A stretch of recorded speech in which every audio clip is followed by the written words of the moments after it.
Thank you. All right, my name is Elizabeth Wayner, and I am a full stack developer at BuzzFeed here in the northeast part of town, or there in the northeast part of town, but here in Minneapolis. A lot of people don't know we have an office in Minneapolis, but we do, and it is mostly tech. About 2 weeks ago, I would have been able to say it was all tech, but now we have a video team, which is our new excitement. So, yeah, I had an interesting journey starting at BuzzFeed in that about 2 years ago, I used to be a physics and astronomy professor. And I did not do any web stuff. I did do some coding, you know, some hot new languages like Fortran 77, sometimes Fortran 90. I was feeling really like hip and on the edge. But none of that was, I mean, some of that was useful, but none of it was particularly helpful in trying to learn about web frameworks and stuff like that. So when I decided to make a career switch, I started exploring my resources, and I started learning web code pretty much as a beginner. I went through the Girl Develop It curriculum, which I cannot praise highly enough because it is awesome, and it was very helpful in making that transition. Yeah. Yes. And so in some ways, how I got to BuzzFeed was pure luck. I met someone who is really good at recruiting people and interested in recruiting people from unusual backgrounds, like just sees the potential for people to work in code, even if they don't have a whole background. And he thought, oh, well, they've done astrophysics, they can probably code. Let's see how that goes. And so I think they weren't quite sure what to do with me. There's not a lot of precedent for bringing someone from that particular field to tech. It's people do make that transition, but there's not exactly a roadmap in place. So they started me off as a tech fellow, and I started off for 3 months as a tech fellow. I worked very hard, although not 24/7, in case that guy's here. No. Some of you know what I'm talking about. Still in a life. I learned a lot of code. It's weird, you can do both. And so that went pretty well. They kept me on as a contractor, and then that went well. And so just over a year ago, they hired me on full time as an associate software engineer, which is junior developer, basically. And last month, in February, I got a promotion to being a regular software engineer. So I'm no longer a junior dev. And I figure I've not been a junior dev now for about a month, so that totally makes me an expert. But in all seriousness, BuzzFeed has done a lot, and I think the Minneapolis office has helped innovate some approaches to training up junior devs. And some of that just started with them bringing me on, and some of it was advocating all along the way to make this happen or that happen. And since then, we had 2 interns last summer, one of whom she transitioned into full-time now. So she went from being a prime graduate to being a summer intern at BuzzFeed to being now a full-time employee. And our second intern, we're hoping to hire, but we'll see how that goes. She's right here, so no pressure. But yeah, so basically, we've been trying to figure that out, like how to make this happen, how to push for it, and we're finding out that like by pushing for it, people in the New York office are becoming more open to the idea. And as we move through and show that we are being successful, people are becoming more open to the idea. So I wanted to think about like, what are we doing right? Because we are definitely doing something right there. And how can we distill that down into advice for other people?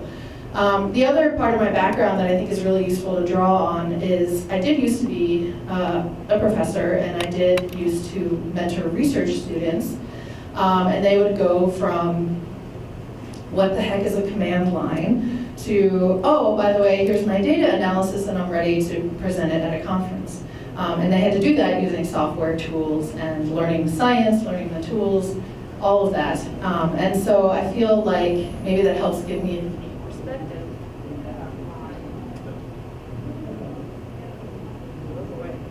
Low battery. There might be batteries on the table. Microphone stand.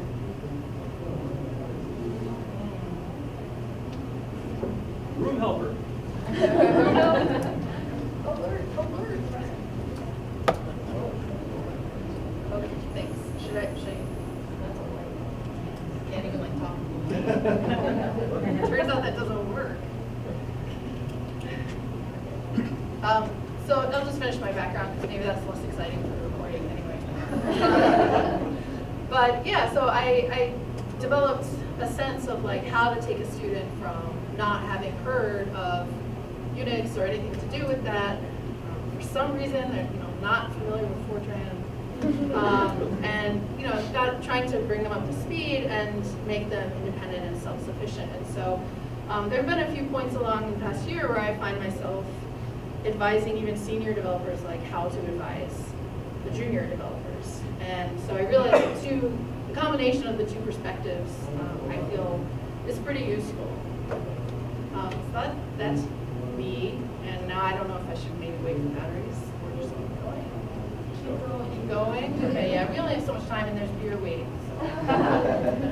So. Okay, so some of this was covered in the fabulous sessions run by Janessa White and Lenise, his last name I did not catch, sorry. They ran an excellent diversity session. If you missed it, apparently we're recording this stuff. It's great. But one of the reasons, and one of the things that bothered me when I would hear people at BuzzFeed say, oh, we'd really like to get senior developers on this project, was if you draw from the pool of senior developers, you're drawing from people who were junior developers a number of years ago. And so as we do better at improving the diversity from code camps, boot camps, Girl Develop It, trying to bring people in, awesome. We end up accidentally drawing from a more white male pool of applicants, just because 10 years ago that's the dominant group. So if we want to bring in new people and we want it to be a more diverse group, we have to let these people in, bring them in as junior developers, mentor them and train them, and yeah. So I think there's a lot of studies out there, so I'm not going to try to convince you that diversity is important. You can do that as reading if you want to. But there's a lot of good reasons why that will not just help them as junior developers in their careers, but will also help your company, right? So when you have better diversity of people coming from different backgrounds, you get better, more creative ideas, right? One person I met at Girl Develop It was coming from a background as a poet. And you can imagine how someone who is wordsmithing words from poetry would have a unique perspective on code and how to organize language and things like that. And so it just really provides unique perspectives, and it broadens everybody. Better solutions, better products, more innovation. And this is a little circular logic, but supporting those teams creates a better work environment, and better work environments mean happier people, and that means you're going to have better retention. And people will be excited to come to work. So there's a lot of ways in which hiring junior developers will make everyone happier. And again, some of these topics were brought up in Janessa's discussion earlier today on why we should hire, or why we're not hiring junior developers. If you hire a whole bunch of senior developers, I'm not saying it's definitely going to happen, but there can be more conflicts, right? Everyone's like, I've been working on this for 15 years or 10 years. I feel like my opinion ought to go. Like, ought to be the one that rules the day, right? Like, if you have a conflict between 2 or 3 senior developers about how to proceed, there's some tension because people expect that their experience will lead to doing it their way. that, can lead to conflict. If you also bring in a bunch of people as senior devs, then, and you're just saying, okay, we're just starting this company, we just want a bunch of senior people who all know what they're doing, you're not really thinking maybe enough about career progression and having paths of promotion. And that needs to be something that people who are ambitious, who like to work hard and like to learn new things, are going to also want to push to reach the next level. And so you've got to give them the ability to do that. They'll be happier, you'll be happier. It's great. If you don't do that, you're basically offering people, even if it's a senior level position, you're basically offering them a dead-end job. And that's, you may expect that they're just really excited about your yet another Twitter replacement project that is going to make millions. And maybe they are, but maybe they're also just excited about building their career, about learning more. And so if you can tap into that and keep it happy, you will do better.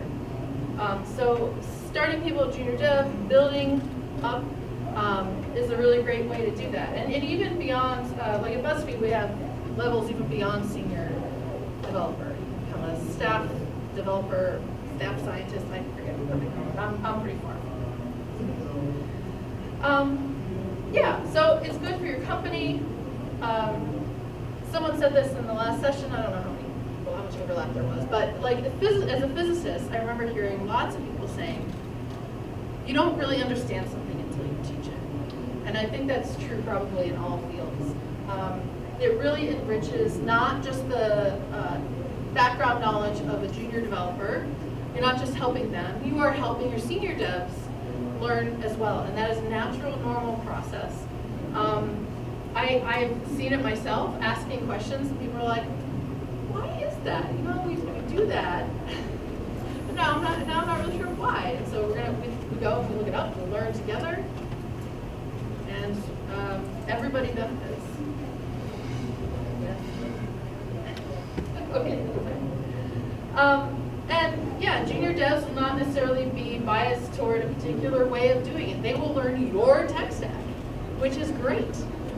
They will become experts in your code base. So yeah.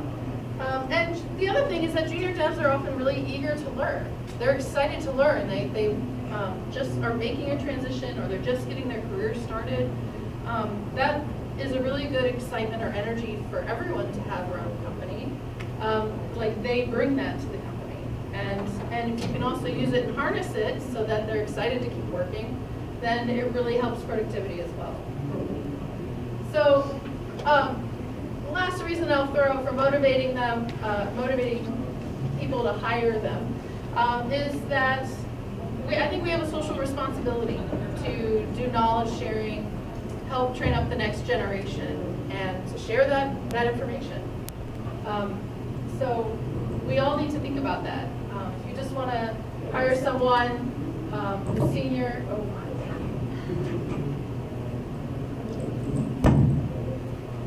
thank you. Okay, is that high enough up? Okay, how about that? I'm pretty sure you can't do that. I used to shout at 150 people lecturing. Okay, so yeah, we have a responsibility to do that. And if you're just looking to hire senior people, use them to launch your startup and burn them out, then you're not thinking responsibly. Sorry, that's bad news. Okay. So finding them and keeping them. I recommend recruiting from boot camps, recruiting from Girl Develop It. Depending on the organization you come from, they may have more or less specific experience, but the thing you need to look for is enthusiasm and interest. And so there are different ways to do this, to find this, right? Because you're not really going to be able to whiteboard them and say, solve this problem in JavaScript, because they may not be at that level yet. I recommend asking them what they're excited about tech-wise and having them talk about it. I used to do a lot of interviews for scholarships, and I felt like it was pretty easy to tell when someone was really into something versus just kind of trying to make conversation that they think you might enjoy. It's really not that easy to fool people. And the other thing is, account for nerves.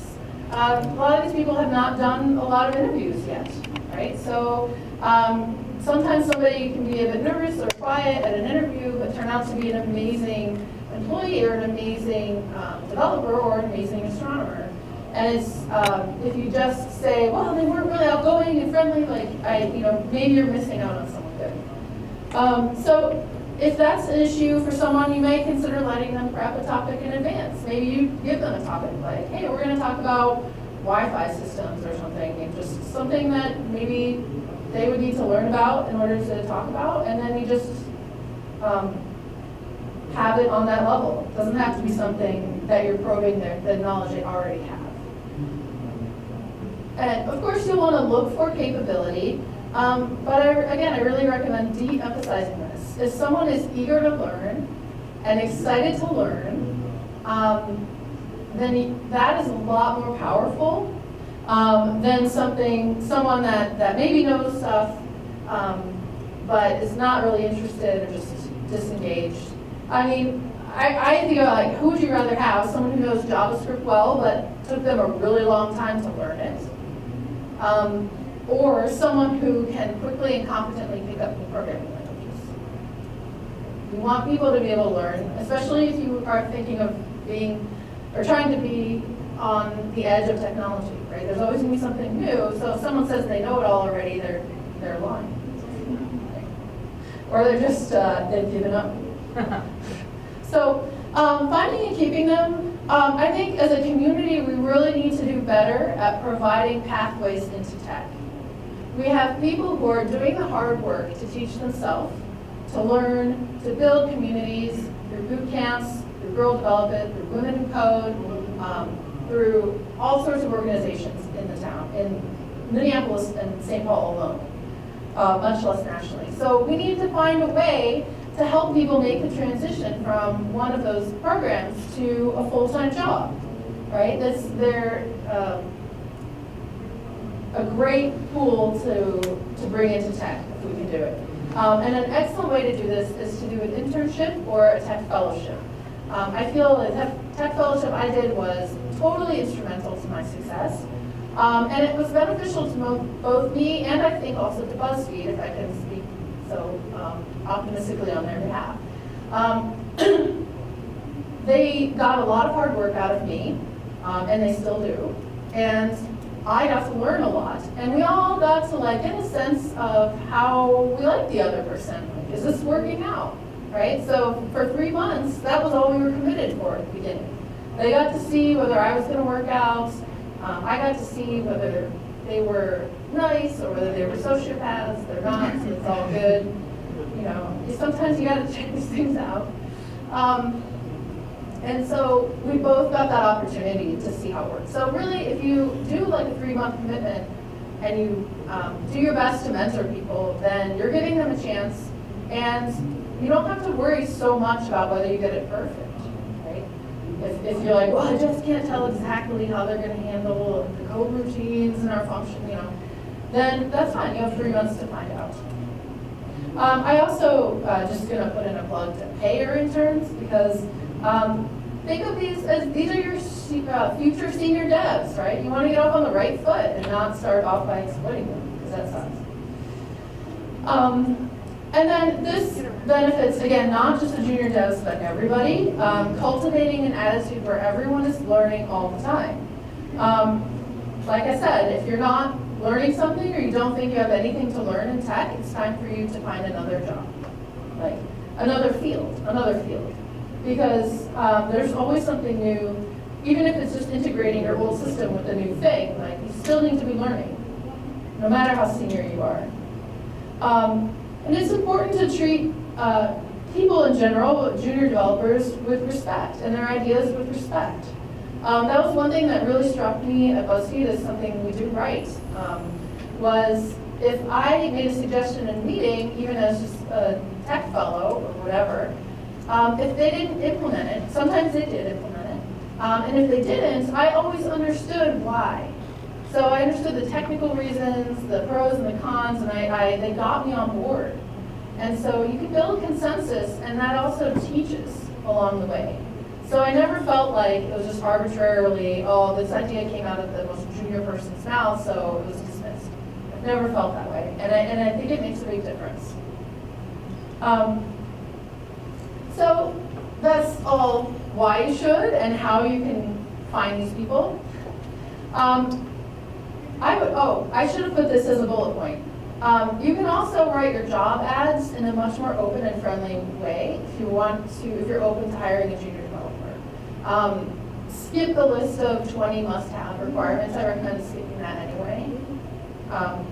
There are a lot of really good people out there who will just say, oh, I only have 19 out of 20. I guess I shouldn't apply. And you don't want to eliminate that. Okay, so the how-to of mentoring from a technical standpoint. It really works well to start people off with small bugs or tasks. And something I didn't know needed saying until I attended Janessa's talk and heard people say this.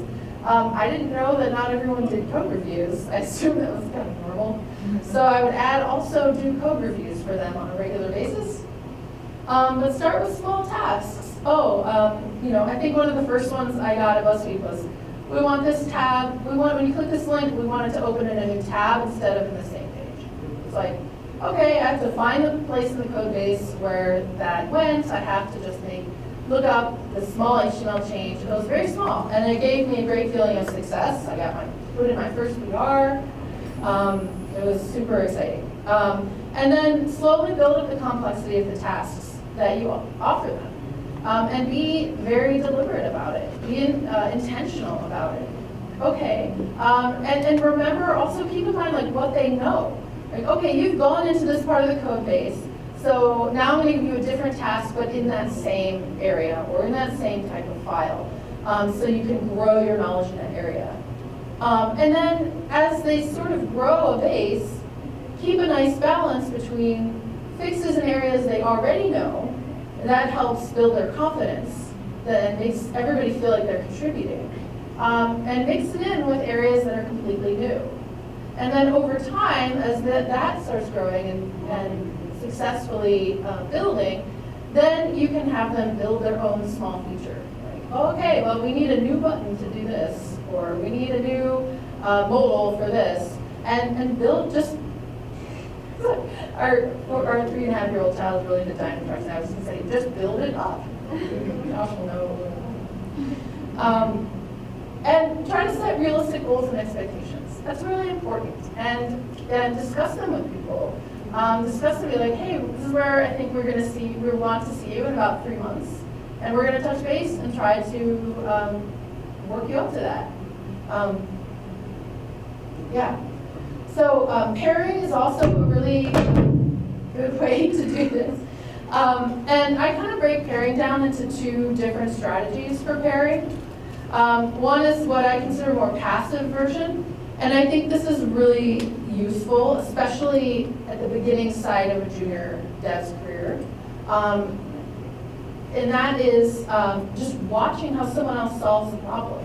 And if they can talk through it, and be like, oh, okay, this isn't working, so I'm going to change this, and we're going to do this. Like, mostly I'm just watching that, but I'm learning a ton from that. Not just like about that code base, but about the thought processes of a senior developer. Watching a senior developer debug something can be extremely informative. I learned so much about how to code, how to troubleshoot things by watching senior developers debug things. So shout out to Liz Liao over there. She's like master at that. And I told her some bear stories. Okay, so yeah, stop, make sure they're bored, answer questions. That should be pretty obvious. And then there are going to be times when you're going to want to let the junior developer take the lead and have their hands on the keyboard. And this will require cultivating some patience, right? They may not know exactly how to approach it. They may want to talk things out first and strategize. But if you let them take the lead, then they can work at their own pace. And the senior dev in this role can answer questions and can bring up or point out possible pitfalls they might want to think about or worry about. And I would add that there's no really one right way to do this. It's going to depend on the person, the day, the project, everything. And it's okay sometimes if the junior dev seems kind of stuck or not like getting where you're trying to lead them to, but how they should do it. To be like, okay, well, why don't you, we're trying to fix this in this Jasmine test. Why don't you like go look into that, what you think might be a good solution, read about it, learn about it, and let's meet back in half an hour and talk about it. And so that way you're giving them time to realize, okay, I know not enough about this. I'm going to go learn more. I'm going to figure out a recommendation, or at least I'll come up with some questions that I really specifically can ask, and then everyone can move forward. So I think this is a really good approach too, sometimes to just strategize, not necessarily pair programming, but like, okay, let's go over this ticket. I think it was somebody gave an example of like building an API. Yeah, I was like, that's a great example. Like, you want to break that ticket down, and to a lot of, she was like, talking about like the idea of getting a ticket that says build an API, and that's like a terrible Jira ticket to give somebody. You're going to want to break that down into a lot of subparts, right? And maybe the junior developer needs to like learn how to do that, and learn how to like, okay, this is the part I'm going to do first, and then this part is dependent on this part, so I have to wait on that. And developing that intuition for what part to start with is just something that takes a little time, and that they can totally learn by talking to or watching a senior dev do it. I highly recommend avoiding Socratic method of teaching, which if you don't know what I'm talking about, that's where you like ask leading questions, or not leading questions, but you try to like just ask questions and bring them to understanding. There are fields, philosophy comes to mind, where that really works well. But trying to get someone to be like, oh yeah, I need to remember the yield statement for this stroke routine thing. Like, if they don't know that, they don't know it, and you're not going to be able to get them to like come up with it. So that can be very frustrating. I encountered that a couple times, and luckily people were pretty patient. I was like, can you just tell me? I'm sorry. You were in the right. Yeah. So, and then I already did the third point. So I would just say, like, leave your coding religion behind. Leave space for people to develop their own work preferences, right? Like, I'm a BI person, but I don't care if the person I'm teaching uses BI, okay? If they want to use Emacs, that's fine.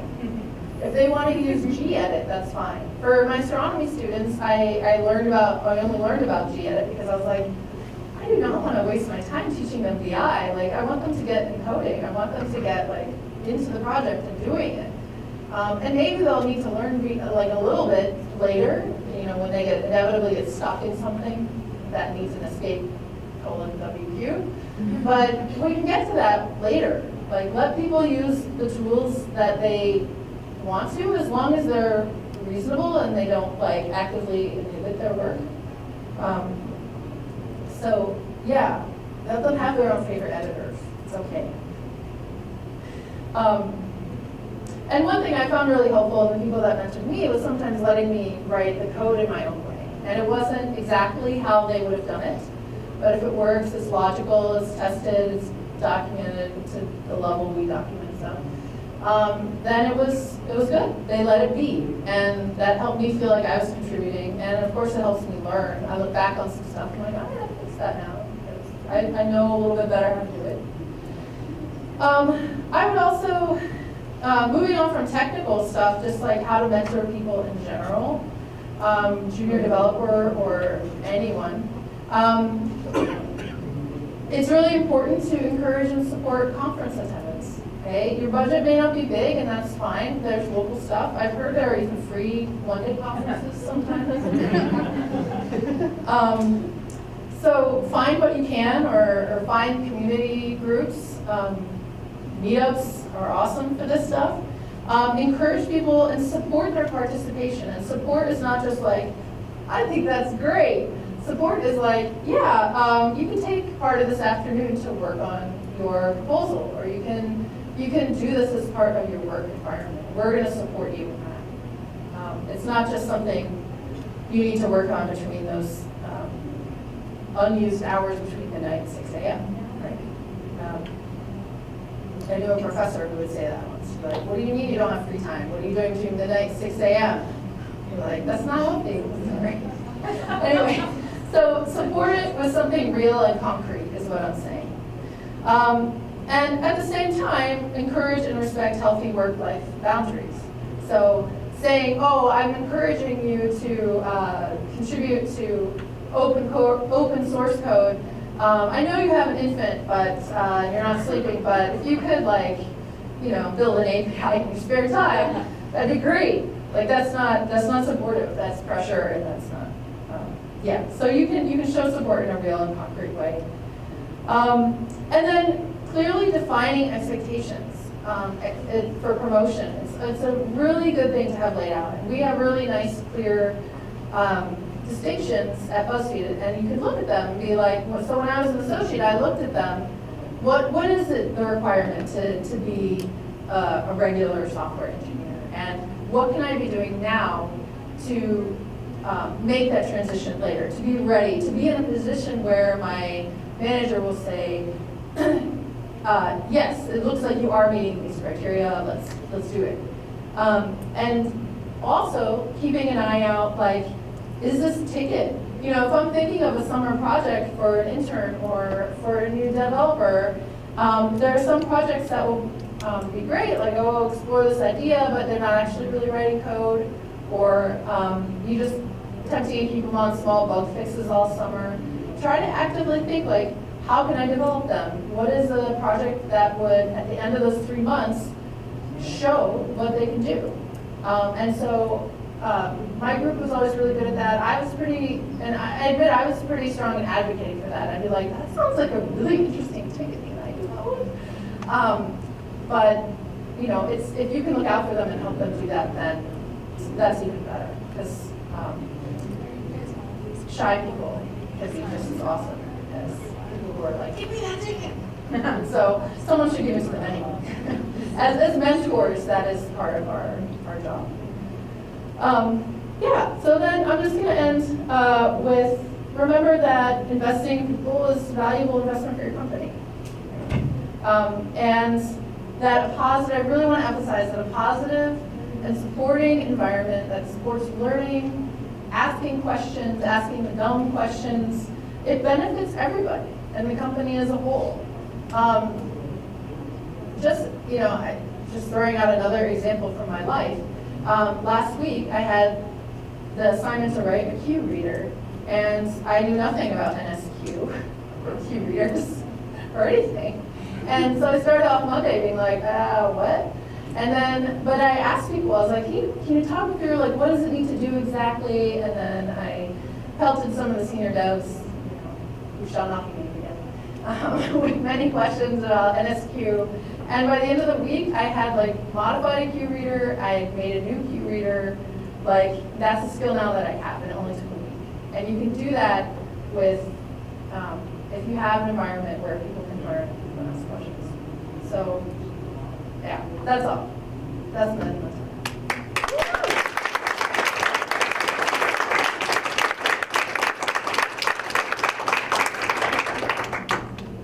Questions, comments?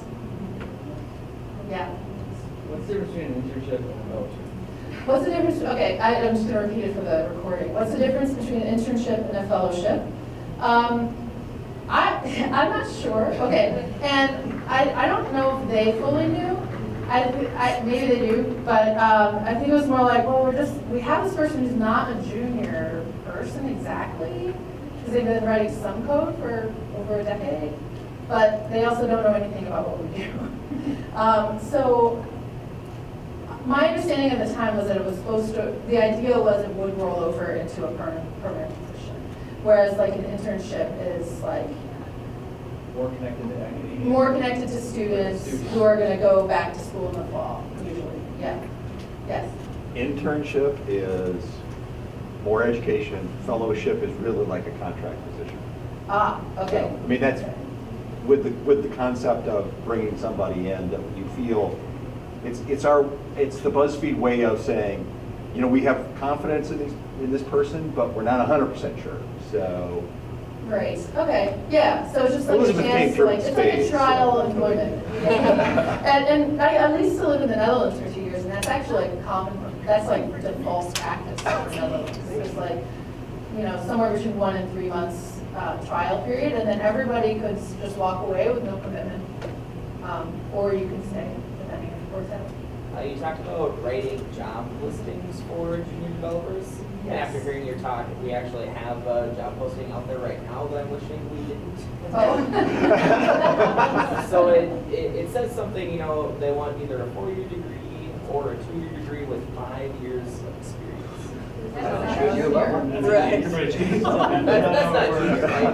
Yeah, that's not Okay, junior. but you break down really what we are looking for, and of course, this has got filtered through HR. Yeah, and that can be the problem, sometimes HR insists on adding this. So what's an appropriate, if really what you're looking for is a junior developer, what should that, to kind of admonish HR, because they do want someone that kind of theoretically can prove they know what they're doing. So what does that look like? Yeah, so that's a good question. It looks like a description of what your company does. It looks like some bullet points of the types of work that that person would be doing. Not so much as a you must have, right? But you must be either have or be willing to learn is another phrasing I've seen that is feels more open to me. And then specifically state that this is a junior position, you'll be expected to, you know, learn these skills over time. And sometimes people will then even throw in talking about the benefits they have, why they want you. So it's like you're trying to bring them to your company, right? I had a friend who works for a healthcare company in Indiana, and I'm not affiliated with them in any way. She was just like, we're trying really hard to fill this job, and we can't get anyone to even come in for an interview. And she's like, would you be willing to look at it? I'm like, okay, I will. And it was particularly egregious. Most are not this bad, but it was just like, you must know this specific thing that relates to our stack and how the technology was in 1999, or you know that no one uses now, or you know, and it was just like this long list of things. And I'm like, even people who are kind of in that area are like not necessarily gonna have like a specific combination of things. And so they were literally getting no one applying for it. So I showed her at the time a contrasting nice tech thing, and it was all about like, we do this. Here's why you want to come work for us. End of story. You know, it's like these are our benefits, so we do this. So everyone can bike in, and it's great. Along those lines, one of the great benefits of being a junior developer is going to an organization where they have people carved out to mentor you. That's a huge plus. Yes, yeah, that is true. You can have a formal mentorship program that's even better. I will say that's kind of a double-edged sword. I mean, I work in a place that doesn't have a formal mentorship program, and honestly, I wish I could opt out because I feel like I'm better on my own. And I've had to mentor people that have had bad experience with their official mentors, where I end up doing only some mentoring. And I run into people and they're totally shy to do anything. It's like constantly like, I have an idea, but you might not like it because you're the senior developer, right? Right. It's like I just keep repeating, like, let's try it, let's see what happens. How do I do this? Let's try it. What's gonna happen? And I don't know what's gonna happen. you We have to try it. know, and you come around, you know, you have experience like other senior developers, maybe giving, collecting mentoring advice or competing against the same leadership. Yeah, I haven't seen that so far at BuzzFeed. I mean, there's no reason I guess it couldn't happen. Or maybe collected with another person that you're mentoring someone else. Yeah, I mean, I definitely informally mentor people. I even had some person I didn't know message me on Friday saying, hey, I saw you got a promotion this month. Can you tell me, walk me through how to do it? You know, I'm a junior developer. And I was like, sure, I will mentor you, person I've never met. It's fine. And so we had a really nice, lovely chat. But yeah, I mean, to some degree, that's inevitable. Like, I wish it worked, but there are people who will sign up and say, yeah, I'd love to mentor, I'd be a great mentor, and then the reality is, waiting on so much. And then there'll be other people who just don't want to, and so they'll just kind of disengage if they're assigned. So, yeah, I mean, honestly, I think what works best is finding informally a mentor, and that's someone who will advocate for you. But it's not a perfect system. If you can find a good mentor, it's pretty cool. Hence, part of like helping people learn how to do better. Yeah. What's a good way to either give like mentorship or find mentorship outside the 8 to 5? Oh, yeah, what's a good way to give or find mentorship? I would say, I mean, it's hard, and I think it's extra hard in Minnesota because we're all like super shy, sort of. Not everyone, but I think engaging with the local community, like I went to a few Pie Ladies meetups, and you know, we were just talking about this because I was going to contact them for something we're doing. And I was like, I don't even know if they'll remember me. Like, I know I was just like a random person that came to like 3 meetings, and they didn't like form a bond with me, maybe.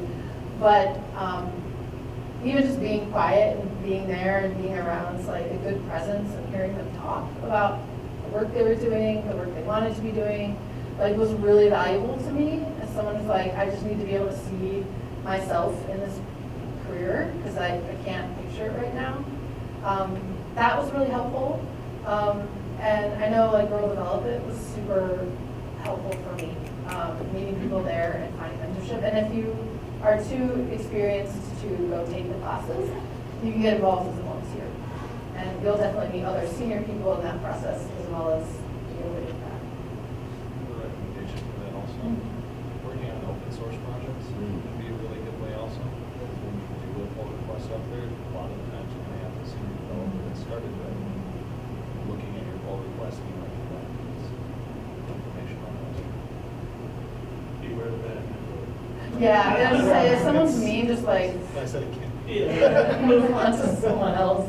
It's not worth it. To add another one too, hackathons are great for meeting other developers, especially things like Hack the Gap, which is a female hackathon, or Overnight Website Challenge, which is coming up in April, because you'll be on another team with developers you aren't usually with, and you'll meet other people that are probably more experienced than you are. Or in my case, found out I was the most experienced person in my team. Oh shit, I know more than I. But it's also a great way to find just meeting people, so you have somebody to mentor you. Yeah. I've also had people just be like, you know, we meet at events or something, they're like, can we do coffee sometime? Because, you know, like it feels a little weird, but it's actually totally fine. It's a perfectly way to ask someone. I think I saw your hand. Yeah, so I don't know if this is too niche of a question or something, but I sort of understand how to technically mentor someone working for like a larger product-based company that has sort of like the resources and things like that. But I've recently started my first job at a more service-based consulting company where we're sort of like keeping much closer track of our billable hours and all of this stuff. I'm trying to figure out, there's a couple other more junior people on the team that I'm on, and how do you have any suggestions or any ideas of how to mentor those people when the sort of structure of the organization is set up to like doesn't want to like invest in that or pay for that, or like there's no way to yeah. Yeah. Lunch, be nice. Okay. Happy hours, Are they like using stuff time like these? outside of work.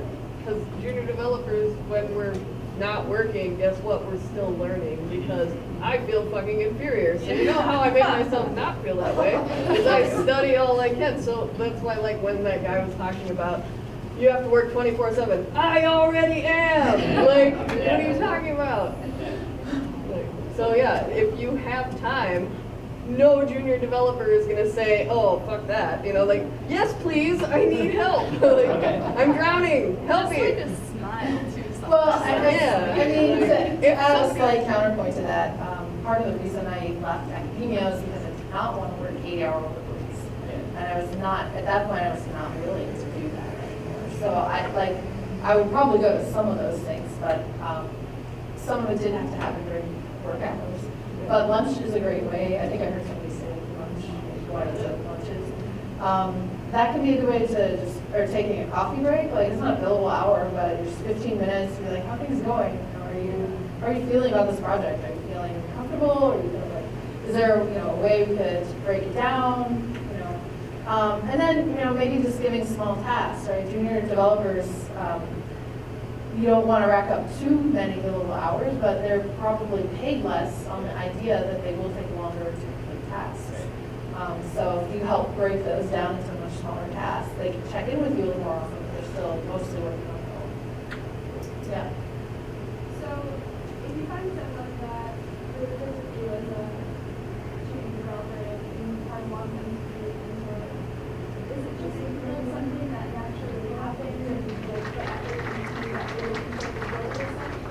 Or can you be like, hey, I think you're really smart and I really want to follow the time that you went in, will you be my mentor? Because I feel like saying it that way, maybe they'll knock on the or something like, you come I've been one of my lifelong best friends that way, so I cannot, complain about that.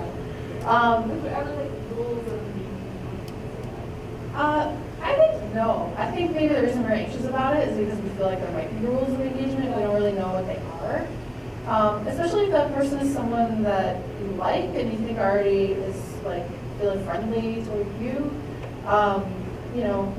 Good people can excuse stuttering, nervous questions pretty easily, like if that's what you're worried about. And you could just drop the like, will you be my mentor part, and just be like, hey, can I grab a coffee with you sometime? I'd like to like learn a little more about like your career and like how, I can, or like maybe you could give me some advice. And that could just be like a today thing, and then you do it next month, and then suddenly they're mentoring you, and no one's made an official agreement. I think if you could start with specific questions and just kind of segue into it, like, hey, can you help me understand this thing? I don't quite understand it, and it's not like a full commitment to be your mentor, but it's like kind of because questions. some people might be reluctant to, I guess, just because they're like, oh, what am I supposed? I'm suddenly responsible if they're not like doing well. I'm nervous, So they still want to help you. Yeah. Right. So yeah. A lot of us that have been programming for this long is because we love it. Yeah. And so when you ask if you want to be, if you want to mentor, like, of course, we love this, we love each That's rules. They live on the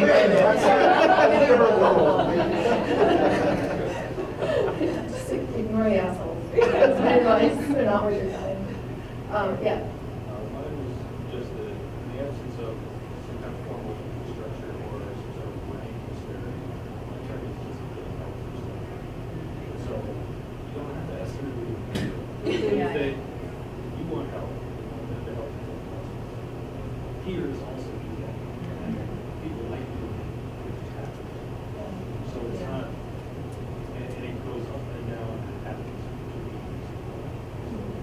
But the reason I originally wrote junior devs are not just borrowable forms to see that. They actually fill a valuable role doing day-to-day work on teams. They cannot be part of the So, yeah, it's not a matter of future. You'll be good later. You're actually good in the meantime. Yeah, that's a good point. Thank you for bringing that up. Yes, it's true. It's true. Yeah. Oh, okay. We're almost done, so maybe you and then. Mine's super short, actually. I just have a resource recommendation for this. Oh, cool. Front End Happy Hour did a podcast called From Bar Back to Front Ended. From bar back? Yeah, What which is is from bar back to front ender. From bar back to I guess front it's a ender. little bit funny. But it deals with this mentorship stuff too, and so if anyone, juniors are especially trying to psych themselves up with this mentoring thing, it's a really fun, what they do is a drinking game actually, so it's kind of fun to listen to. But even if you're not in the front end, it was just a good conversation about mentorship and stuff. So that was Front End Happy Hour, that's the booze. Nice. Front end happy hour. And, yeah. I'm repeating That that for the recording. Front end happy. And then you have a question? My question was about, so I'm going to be still in the job searching process, and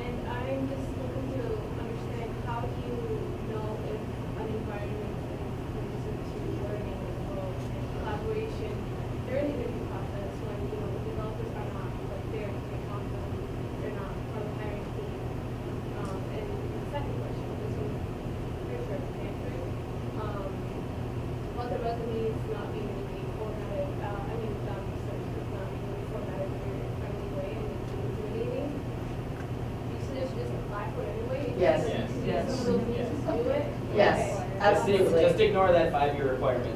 Right. Yeah. My first job. Yeah, so, yeah, literally HR may have tacked it on, and the department is like, why aren't we gonna need applicants? But, yeah, so definitely apply for them, and, because guys will, you know. I mean, I don't think that's 100% gender, but it's so true that women are much more likely to be like, I only have 1991, I don't know. But you should definitely apply for them. And the first one, I have bad news, I don't know that you can tell. Yeah, you could try. Well, if you don't get to talk to any developers during the interview process, that's probably a bad sign. Oh, yeah, that's a good point. And never ask someone what they think of the environment in front of other people who work there. I saw that happen. Someone asked Josh, actually. This is years and years ago. And he was like, I can't answer that. Sorry. No, it's okay. One thing you can ask is, how does their team handle conflict? Oh, yeah. And they'll do this to you. You can say, tell me a story about a time when there was a conflict on your team. That will tell you a lot about their team. And if they answer knives, don't take the job. Yeah. And I think there'll be Cool the cues. terms Cool that we have cues. there for it, and they come off Chains tough and like knives. that. Yeah, Yeah. Be yeah. more sincere. Yeah. So I think asking questions, like, if the questions are what you want to see a person ask a question anyway, you should roll. And in an interview, that's the flips. So the questions, each you answers.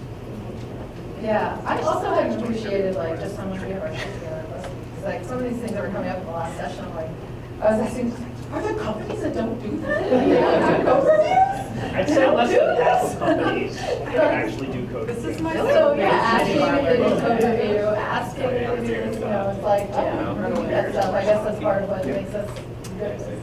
But the other, I just want to say this, I feel really important.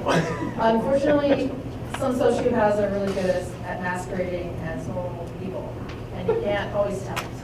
But if you find yourself in a situation where you're feeling, where your work is being put down, they're not working with you to grow you in a direction of being a better developer, get out. Don't wait as long as That's an old story and I won't tell it, but yeah, so just find it. That's. Yeah.